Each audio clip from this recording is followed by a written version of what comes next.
قال الله عز وجل بعد ذلك في كتابه العظيم: مثلهم كمثل الذي استوقد نارا فلما أضاءت ما حوله ذهب الله بنورهم وتركهم في ظلمات لا يبصرون صم بكم عمي فهم لا يرجعون أو كصيب من السماء.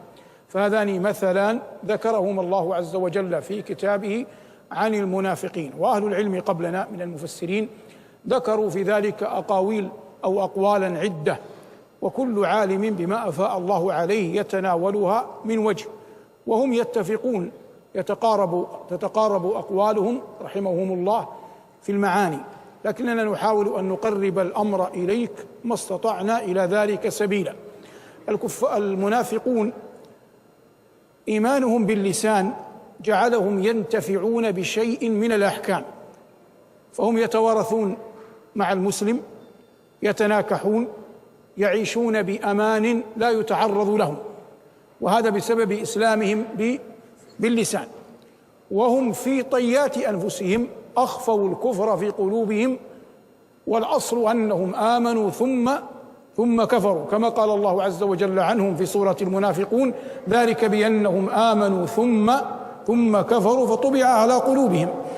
فهم في طيات قلوبهم يبطنون الكفر، فهم يترقبون بين الحين والآخر أن ينزل الله عز وجل على رسوله صلى الله عليه وسلم قرآنا يكشف عوراتهم ويفضح سوآتهم، فهم في حيرة، في تردد، في خوف، في انقباض.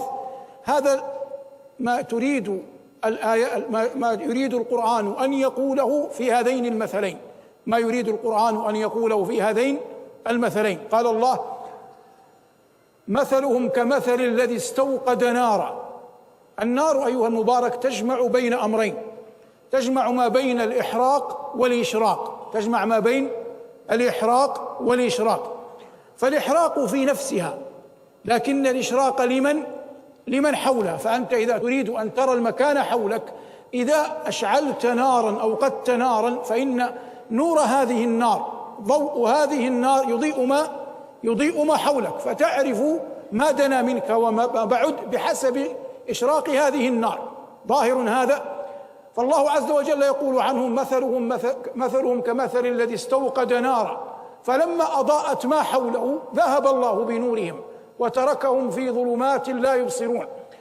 الله عز وجل قال: فلما أضاءت ما حوله. بعض أهل العلم يقول هذا ما ينتفعون به من الإيمان باللسان مما حررناه آنفا من قضية أنهم يتناكحون ويتوارثون مع المجتمع المسلم، لكن الله عز وجل قال: فلما أضاءت ما حوله.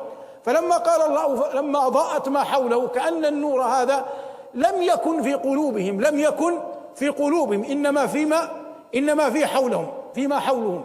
ثم قال جل وعلا: فلما أضاءت ما حوله. جواب لما عند جماهير أهل العلم قول الله عز وجل: ذهب الله بنورهم. لم يقل الله ذهب الله بضوئهم، قال جل وعلا: ذهب الله بنورهم. والمعنى أن كل ما يمكن أن ينتفعوا به أذهبه الله عز وجل وأخمده. فلما أضاءت ما حوله ذهب الله بنورهم وتركهم جل وعلا في ظلمات لا يبصرون. ظلمة الكفر، ظلمة النفاق، إذا قبروا ظلمة القبر، ظلمة ما يعيشون فيه من شك، وما ينتظرهم يوم القيامة يوم البعث والنشور أدهى وأمر. فقال الله عز وجل هنا بعد ذلك: صم بكم عمي فهم لا يرجعون. ليس المقصود أنهم صم بالكلية ولا عمي بالكلية ولا بكم بالكلية، لكنهم صم عن الحق، عمي عنه، بكم عنه. والله عز وجل رزقهم سمعا، رزقهم أبصارا، رزقهم قلوبا، فلما لم ينتفعوا بها، لم يجعلوها فيما ينفعهم، جعلها القرآن كأنها لم تكن. وهذا سنن القرآن في الحكم على الأشياء. قال الله عز وجل: وجعلنا لهم سمعا وأبصارا وأفئدة. ثم قال: فما أغنى عنهم سمعهم ولا أبصارهم ولا أفئدتهم من شيء إذ كانوا يجحدون بآيات الله. مع أنهم غير ذلك يسمعونه، يعونه، يرونه، ينطقون به، لكنه في خلاف ما هو حق. قال الله عز وجل عن أولئك المنافقين: صم بكم عمي. وطرائق الانتفاع الحقيقية أن يرى الإنسان بعينيه، أو أن ينتفع بقلبه، أو أن يسمع بأذنه. فلما سد الله عز وجل عليهم الطرائق كلها كان محال بقدر الله ومشيئته أن يصل الإيمان إلى قلوبهم. ثم قال الله عز وجل: صم بكم عمي فهم لا يرجعون. لا يرجعون إلى ماذا؟ لا يرجعون إلى الإيمان الذي كانوا أول الأمر عليه. ليسوا كفارا، هم كفار من كونهم منافقين، لكنهم أول الأمر آمنوا ثم كفروا. لهذا قال الله عز وجل: فهم لا يرجعون. لما ذكر الله عز وجل في سورة البقرة نفسها أهل الكفر قال: ومثل الذين كفروا كمثل الذي ينعق بما لا يسمع إلا دعاء ونداء صم بكم عمي. لم يقل الله فهم لا يرجعون كما قال عن المنافقين، قال فهم لا يعقلون، لأنهم كانوا كفارا وما زالوا كفارا. أما المنافقين القرآن يقول عنهم ذلك بأنهم آمنوا أي بألسنتهم ثم كفروا قلبا ولسانا فطبع على قلوبهم. وهذا يلتفت إليه في تذييل الآيات أن يكون على بينة. ثم قال الله عز وجل: أو كصيب من السماء فيه ظلمات ورعد وبرق يجعلون أصابعهم في آذانهم من الصواعق حذر الموت والله محيط بالكافرين يكاد البرق يخطف أبصارهم كلما أضاء لهم مشوا فيه وإذا أظلم عليهم قاموا ولو شاء الله لذهب بسمعهم وأبصارهم إن الله على كل شيء قدير. هذه أو اختلف علماء التفسير فيها على المراد بمعناها، وأكثرهم يجعلونها بمعنى الواو، فيصبح هذان مثلان ضربهما الله عن حال المنافقين، فيصبح في غير القرآن مثلهم كمثل الذي استوقد نارا ومثلهم كأصحاب صيب إلى آخر الآيات، أو كصيب فيه ظلمات ورعد وبرق، لكن التقدير لا بد منه. هذا قول أن أو هنا بمعنى الواو، أو هنا بمعنى الواو. ومن قال بهذا يستشهد عليه بقول بما جاء في العربية أي في لغة العرب أنهم يستخدمون هذا. قال الأول: وقد زعمت ليلى بأني فاجر لنفسي تقاها أو عليها فجورها. لنفسي تقاها أو عليها فجورها، معنى البيت لنفسي تقاها وعليها فجورها، فأو هنا بمعنى الواو. هذا الذي جعل بعض أهل التفسير يقول إن أو هنا بمعنى الواو. بعضهم يقول إنها للتخيير، بمعنى أن المؤمن إن شاء أن يضرب مثلا للمنافقين بالأول صنع، وإن شاء أن يضرب بالثاني صنع. وقيل غير ذلك، لكن الإطالة فيه هنا ليست بذي بال، لأن المقصود المعنى أن كلا المثلين ذكرهما الله عز وجل في القرآن. أو كصيب من السماء، الصيب المطر، والمطر يكون فيه نفع، لكنه غالبا يكون مصحوبا بظلمات ورعد وبرق، فمن قصر فهمه وقل إدراكه يخوف الناس من هذه الظلمات من الرعد والبرق، ويتمنى أن لا يكون مطرا، ولا ينظر إلى ما ينجم في الأرض من منافع بعد هطول المطر وذهاب الرعد وذهاب البرق وذهاب الظلمات.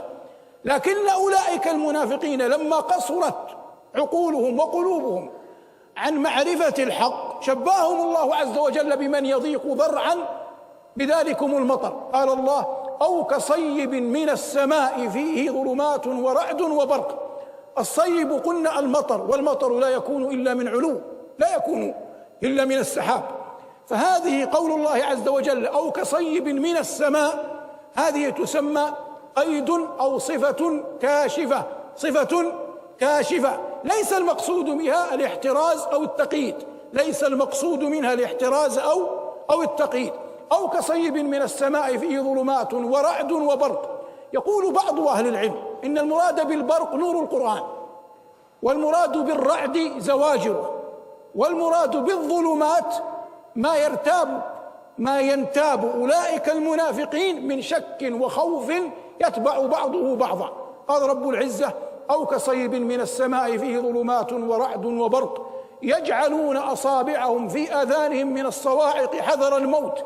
وهذه لا حاجة للتفصيل فيها، ما هو الرعد وما هو البرق سيأتي إن شاء الله تعالى في بابه في وقته في حينه.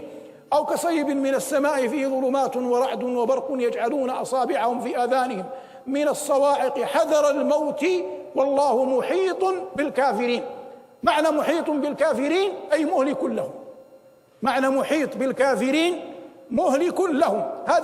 هذا أسلوب القرآن. قال الله عز وجل في خبر يعقوب مع بنيه: إلا أن يحاط بكم. ما معنى إلا أن يحاط بكم؟ إلا أن تهلكوا.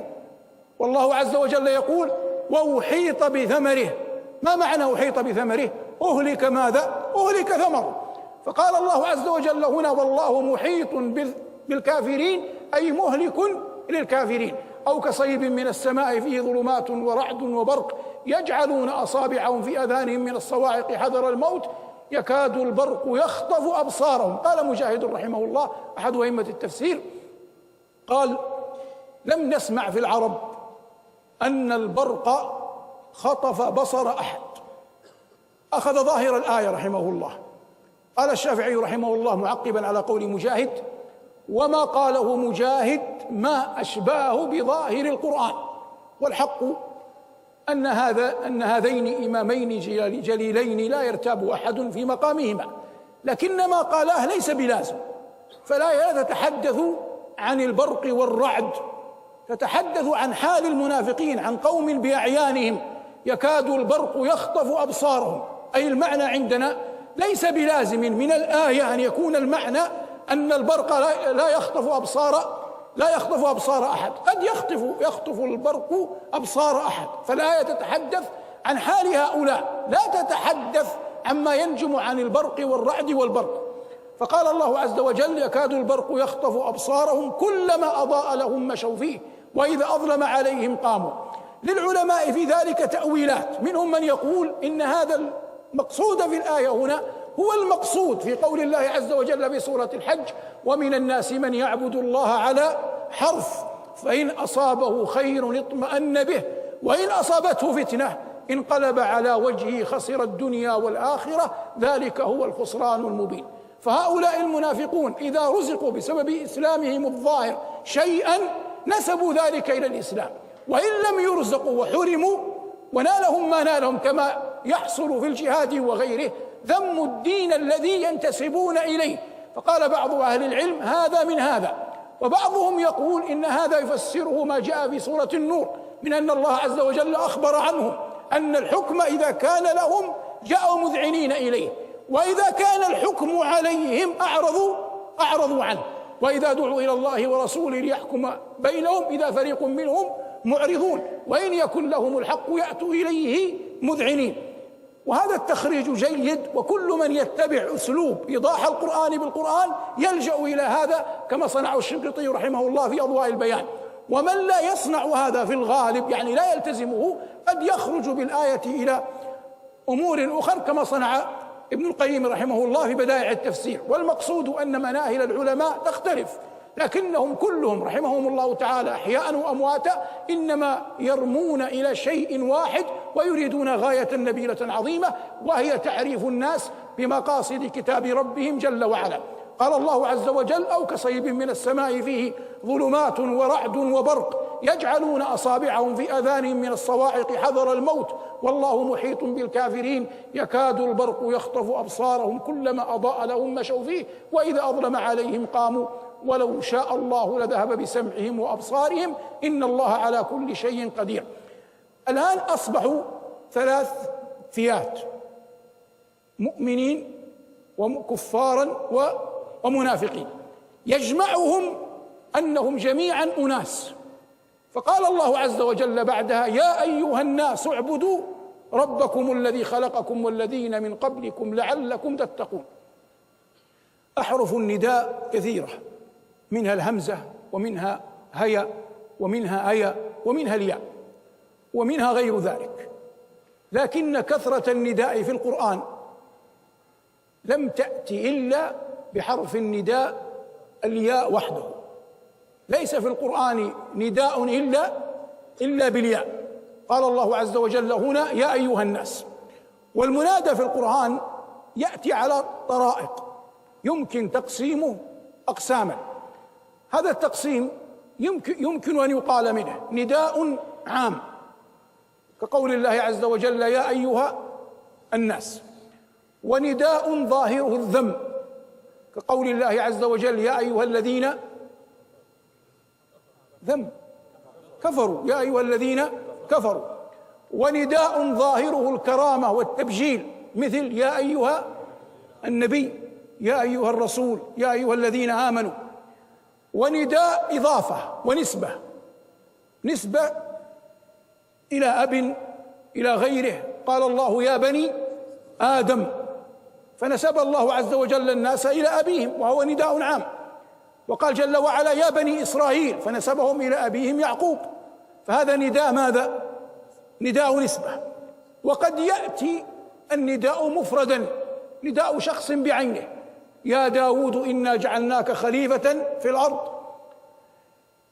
يا نوح اهبط بسلام منا، يا موسى إني اصطفيتك على الناس برسالاتي وبكلامي. وبعض أهل العلم يرى أن التقسيم أكثر من ذلك، لكنني باستقراء القرآن أجده صعبا أن يزاد على ما قالوه من قبل. ليس هذا التقسيم تقسيمنا، لكن المراد أن هذا هو المنتهى في التقسيم ما توصل إليه الأكابر من قبل. فقال الله عز وجل هنا يا أيها الناس اعبدوا ربكم الذي خلقكم. الأمر الذي يستقر عليه كل الخلق إلا من في قلبه ذرة من شك أن الله عز وجل هو الخالق، ولئن سألتهم من خلقهم ليقولن الله. فكفار قريش والمنافقون والمؤمنون والناس جميعا مقرون أن الله عز وجل هو الخالق. فلما دعاهم جل وعلا لعبادته قال يا أيها الناس اعبدوا ربكم، ذكر الصفة التي لا يختلف الخلق عليها فيه جل وعلا، ذكر الصفة التي لا يختلف الخلق عليها في حقه تبارك اسمه، وهو أنه خالق لهم. فقال جل وعلا يا أيها الناس اعبدوا ربكم الذي خلقكم، وهذا أول أمر في القرآن وفق ترتيب المصحف. والأمر بالعبادة هو أمر بشيء عظيم، ذلك أن الله عز وجل ما خلق الخلق إلا ليعبدوه، فمن لم يعبد الله لم يفقه لماذا خلق. فقال رب العزة يا أيها الناس اعبدوا ربكم الذي خلقكم. بينا أن هذه الصفة من صفات الله عز وجل، وهي الخلق، لا يشاركه فيها غيره، وهي مما استقرت معرفة القلوب والعقول على اختلاف الملل والنحل بها، فذكرها الله عز وجل أول الأمر دون سواها. الذي خلقكم والذين من قبلكم، يعني كما خلقكم خلق الذين من قبلكم. ثم قال جل وعلا لعلكم تتقون.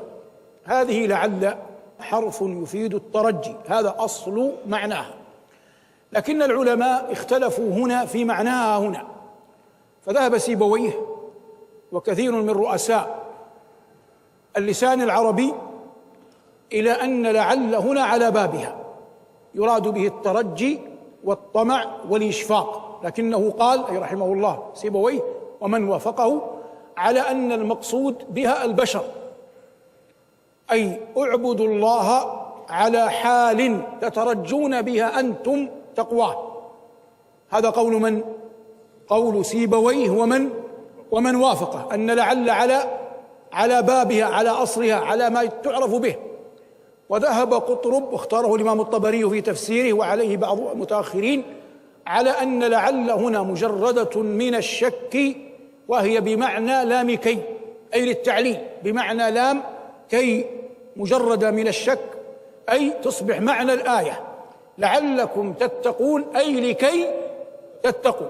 هذان أشهر قولين في هذه المسألة، وقيل غير ذلك، لكن هذين أشهر قولين في المسألة. قال الله عز وجل لعلكم تتقون، ثم ذكر الله عز وجل خلقا من خلقه غير خلق الإنسان، وقدم في الأول خلق الإنسان الذي خلقكم والذين من قبلكم، فذكر أعظم ما ينتفعون به، فبدأ بالشيء الذي لا يمارون في الحاجة إليه، فقال جل وعلا الذي جعل لكم الأرض فراشا والسماء بناء. وقول الله عز وجل والسماء بناء دليل على أن السماء بنيان، وقد صرح القرآن بهذا وجعلنا السماء سقفا محفوظا. وقال ربنا والسماء نشأناها بأيد وإنا لموسعون والأرض فرشناها فنعم الماهدون. ولا حاجة للتفصيل هنا، سيأتي في سورة فصلت الحديث عن خلق السماوات والأرض. قال الله عز وجل: الذي جعل لكم الأرض فراشا والسماء بناء وأنزل من السماء ماء، والمراد به ماء المطر، فأخرج به أي بسببه من الثمرات، جمع ثمرة، فأخرج به من الثمرات رزقا لكم. يقول بعض العلماء كما قال هذا ابن رسلان في زبده: إن الرزق يطلق على كل ما ينفع سواء كان، من يكمل محال أن تأتوا بها. الرزق يطلق على كل ما ينفعك سواء كان حلالا أو حراما. حراما أو حلالا من حيث ماهية اللغة يسمى رزق. يرزق من يشاء ومن شاء أحرم، والرزق ما ينفع وإن محرما. ماذا قال؟ يرزق من يشاء ومن شاء أحرم، يعني منعه. والرزق تعريفه: والرزق ما ينفع ولو محرما، والمعنى ولو كان محرما. لماذا قالوا هذا؟ قالوا الآن لو أن إنسانا منذ أن بلغ وهو يسرق وينهب ويأكل حراما حتى مات، فهو حرام يعاقب عليه إثم، لحم بني على السحت، النار أولى به، هذا لا ارتياب فيه، لكنه انتفع بهذا فبقي حيا حتى مات، فهذا يسمى رزق. إن قلت إن هذا ليس برزق فأنت من لوازم كلامك أن له رازق غير الله، وهذا محال، وأنت لا تقول به. هذا الذي جعلهم يسمون الرزق كل ما ينفع. فرق ما بين كل ما ينفع وكل ما يجوز، فرق بين كل ما ينفع وبين كل ما يجوز. هذه قد تتردد أنت في قبولها، لكن إن شاء الله مع تعلمك العلم تقبلها. فقال الله عز وجل: وأنزل من السماء ماء فأخرج به من الثمرات رزقا لكم فلا تجعلوا لله أندادا وأنتم تعلمون. أنداد مفردها ند، والند المماثل والنظير. وبعض علماء العربية يشترط أن لا يسمى ندا حتى يكون معاديا مناويا، حتى يكون معاد مناوي. قال: لأن أصل الكلمة من ند البعير إذا نفر. وليس كل أهل الصناعة العربية يوافقون على هذا، لكن قالها بعض الأكابر. فقال ربنا: فلا تجعلوا لله أندادا وأنتم تعلمون. بعضهم يقول إن معنى الآية وأنتم تعلمون أنه لا ند له، وهذا تخريج حسن. ومنهم من يقول إن المفعول هنا غير مقصود، المفعول هنا غير مقصود، وإنما المقصود إثبات الفعل إلى الفاعل. المقصود ماذا؟ إثبات الفعل إلى الفاعل. إذا قلنا بهذا القول يصبح معنى الآية: فلا تجعلوا لله أندادا وأنتم ذو علم. هذا منزع في التهذيب الأخلاقي قل ما يوجد إلا في القرآن، أو أن يأخذه أحد من القرآن. منزع في التهذيب الأخلاقي لا يوجد إلا في القرآن، أو أن يستفيده ويأخذه أحد من ماذا؟ من القرآن. بيان هذا أيها المبارك: عندما يأتي مرب أستاذ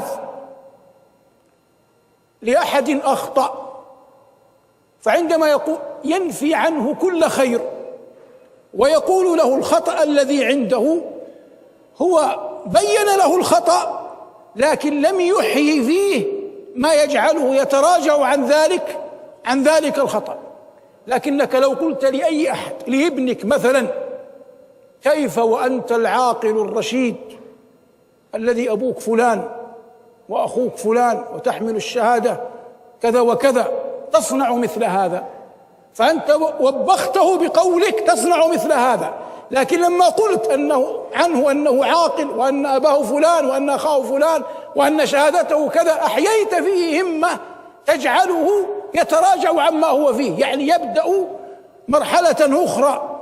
قال أهل العلم، وهذا نص عليه الطاهر بن عاشور رحمه الله في التحرير والتنوير، قال: هذا الذي أراده القرآن. فلما يصفهم الله عز وجل بأن لديهم عقول يحيي فيهم أن يتراجعوا عما هم فيه، وهذا ثبت وقوعه، فإن خالد بن الوليد رضي الله عنه وأرضاه تأخر إسلامه، وقد قال له النبي صلى الله عليه وسلم إنه كان لك عقل، فقال يا نبي الله، الآن أراد أن يعتذر، إنني أدركت رجالا يقصد أباه وغيره لهم عقول فتبعتهم، ثم لما أخذت أراجع الأمر مع نفسي، هذا مقصود مفهوم معنى كلام خالد، عدت إلى الإسلام.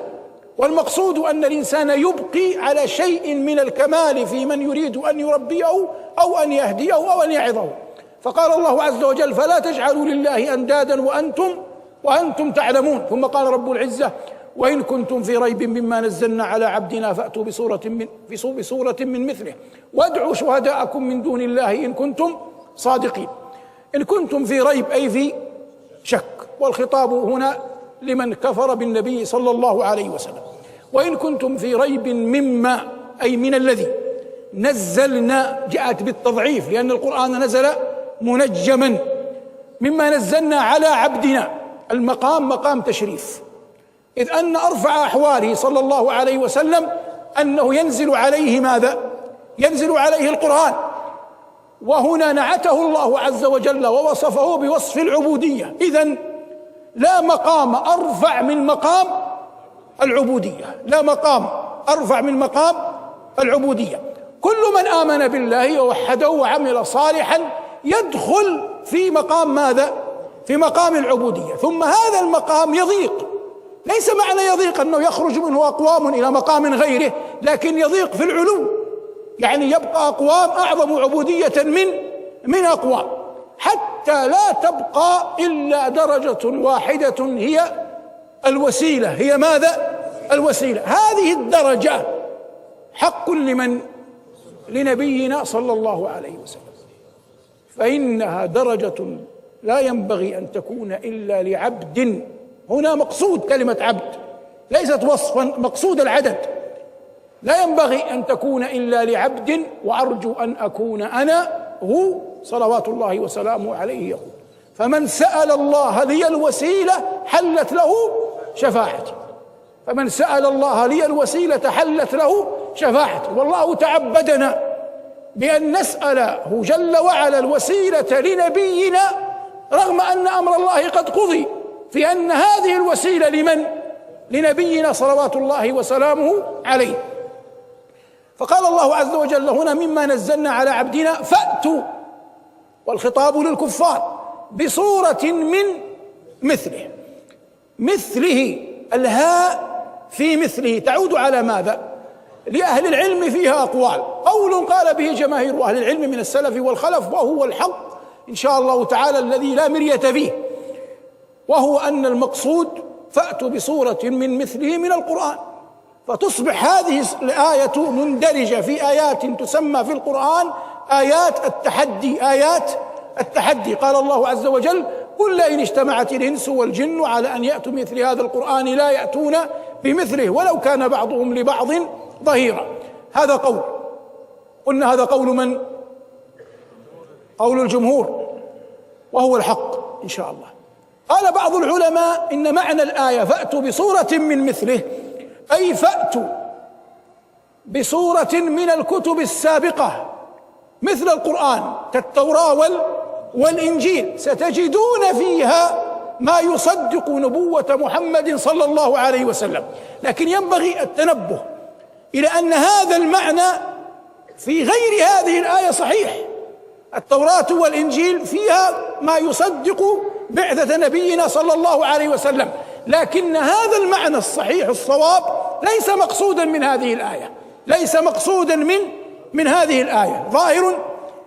وقول آخر فأتوا بصورة من مثله، والمعنى عندهم أي عند من يقول بهذا القول يقول ائتوني برجل مثل محمد صلى الله عليه وسلم لا يقرأ ولا يكتب أمي ويأتي بكلام مثل هذا، يصبح كل الآية على كل الأقوال ترد على من يقول إن هذا القرآن اختلقه محمد من عنده، وقالوا أساطير الأولين اكتتبها فهي تملى عليه بكرة وأصيلا. هذا مما قالوه عن القرآن وأعانه عليه قوم آخرون فقد جاءوا ظلما وزورا. فالله عز وجل يخبرهم بآية التحدي هذه أنه لو كان هذا القرآن كما تزعمون محمد اختلقه فأنتم عرب مثله ونشأتم في البيئة التي نشأ فيها، فلو كان هذا باستطاعة أحد من البشر كما استطاع محمد في زعمكم كان بإمكانكم أن تأتوا بمثله. وقد قالوا هم قبل لو نشاء لقلنا مثل هذا، فتحداهم القرآن فلم يأتوا بشيء من مثله. وكلمة سورة يراد بها في الاصطلاح الطائفة من الآيات التي أقلها 3 آيات، وهي سورة الكوثر، سورة الكوثر، كالسور الذي يحيط بالمدينة أو بالقرية أو بالبستان. وهي في لغة العرب يراد بها الهيبة والمنعة والقوة. المقصود فأتوا بسورة من مثله وادعوا شهداءكم من دون الله، شهداء جمع شهيد،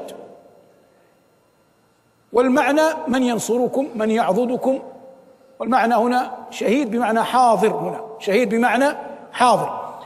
وقال الفراء أحد علماء العربية إن المعنى وادعوا آلهتكم إن كنتم صادقين في أي شيء، إن كنتم صادقين في أن محمدا جاء بالقرآن من عنده فأتوا بمثله.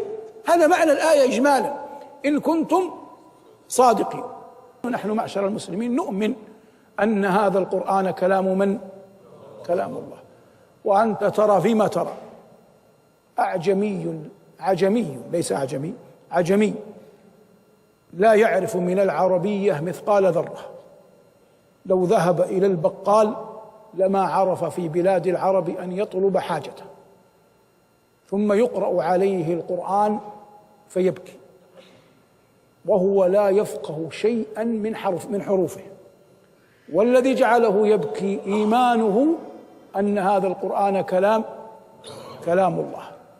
يقرأ في المحاريب منذ أكثر من 1450 سنة، 37 على الهجرة و13 قبل الهجرة، منذ أكثر من 1450 سنة وما أصابه شيء من الاختلاق. ولهذا قال الله إنه لقرآن كريم، لأنه كلام الله. ففقهنا الله وإياكم في كتابه، وصلى الله على محمد وآله، والحمد لله رب العالمين.